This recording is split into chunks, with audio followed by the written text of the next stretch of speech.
चलो फिर से डिस्कस कर लेते हैं इस क्वेश्चन को।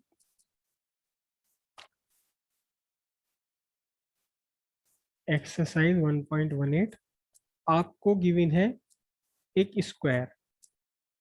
Square of 10 centimetre side, 10 centimetre, 10 centimetre, और स्क्वायर के मिड पॉइंट से ठीक ऊपर यहाँ आपको चार्ज गिवन है क्यू, और ये कितने सेंटीमीटर पर? 5 सेंटीमीटर पर।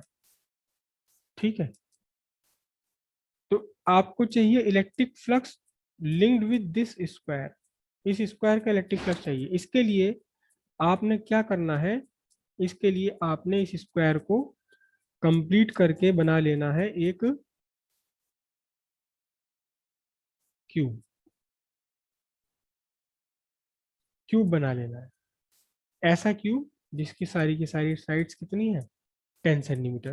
तो क्लोज सरफेस, पहले हमने क्लोज सरफेस बना ली ना, अब ये गॉसियन सरफेस की तरह से काम कर जाएगी। तो हम क्या कहेंगे? कंसिडर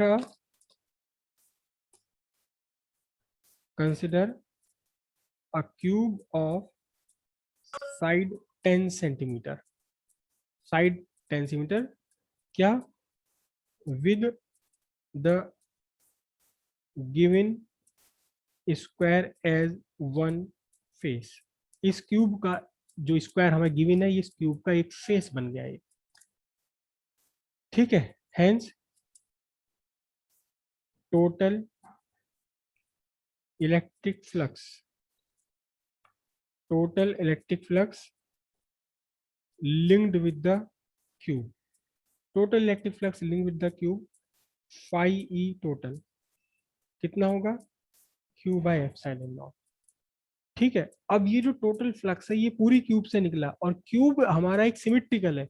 ध्यान दीजिए, हम क्यूब केवल तभी बना पाए जब हमें ये डिस्टेंस 5 सेंटीमीटर गिवन था। अगर ये डिस्टेंस हमें गिवन होता 10 सेंटीमीटर तो फिर हम क्यूब नहीं बना पाते।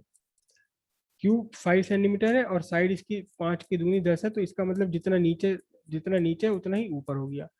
तो अब एक्चुअल में ये जो चार्ज है it is exactly at the centre of cube.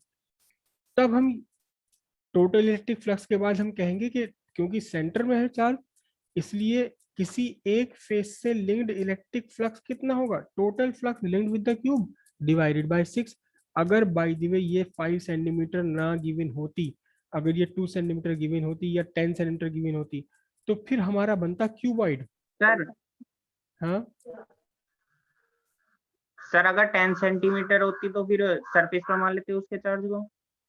नहीं, अगर ये by the way 10 centimetre given होता तो आपको 10 सेंटीमीटर ऊपर यहाँ लेना पड़ता, तो फिर ये क्यूब ना बनकर फिर ये क्यूबॉइड बन जाता, क्यूबॉइड बन जाता।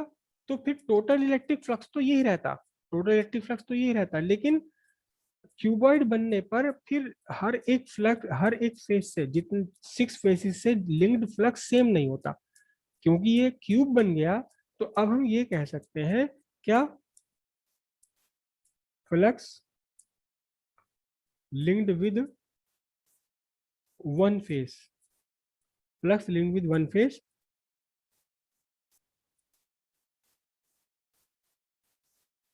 इज इक्वल टू बाय 6, है ना?